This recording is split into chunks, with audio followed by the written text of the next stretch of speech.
Geez, Greg, do you know what time it is? How did you guys find me anyway? I left town especially so I didn't have to do this. All right, well, we're here.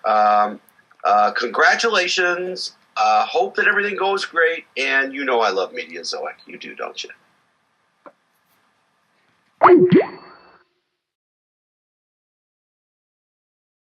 There's so much out there, there's so much music out there, and it's available in so many places that it can be really hard to find the good stuff.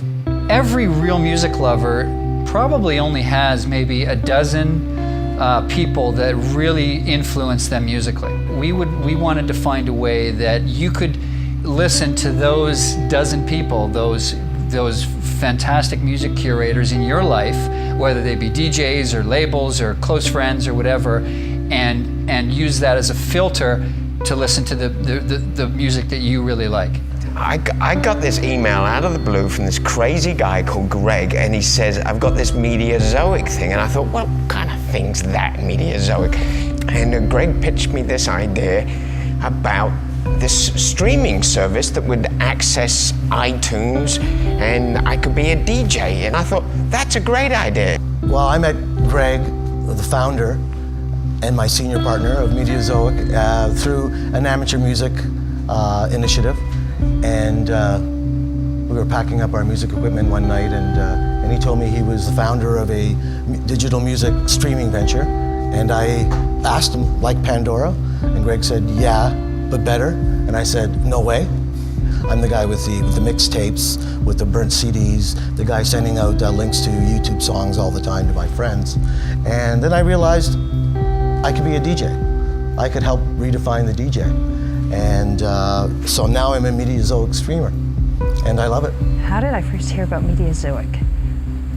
Joanne Smale, who was our publicist, told me about you and what you were doing, and she said that you should do an interview with Greg about Green Heroes, because some of our Green Heroes are musicians, and Greg's really interested in music, and he's got this new channel.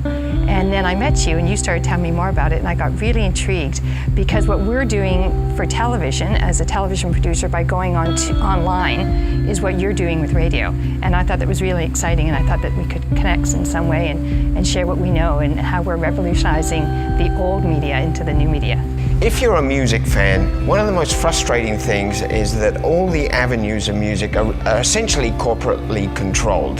The true essence of freewheeling rock and roll on the airwaves has always been pirate radio. Mediazoic is pretty close to it, although it's legitimate.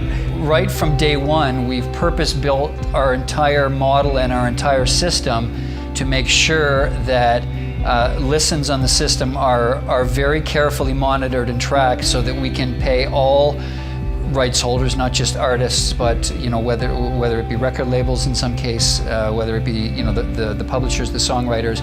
We've built a system that can take care of everyone. The artists working direct in a virtual environment. At first, when it first came about, it was a big shock, and there's a lot of depression about it, and the record sales are dropping and everything. But I actually think, for me, it's very exciting, because the artists can communicate directly now to the public with their vision. They're not steered by somebody whose motive is profit or money. They're actually steered by their artistic motivation, the need to create. So I think Mediazoic is another example of a great way that artists can communicate directly with their public, and I think that's it's very exciting. It's the future for me.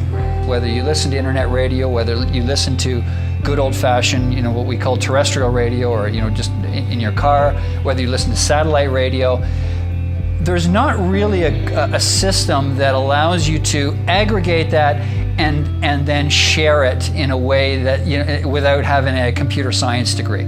I think the beauty in our system is that anybody can do that. Anybody can be a DJ, and anybody can share all of that wonderful music that they've been exposed to.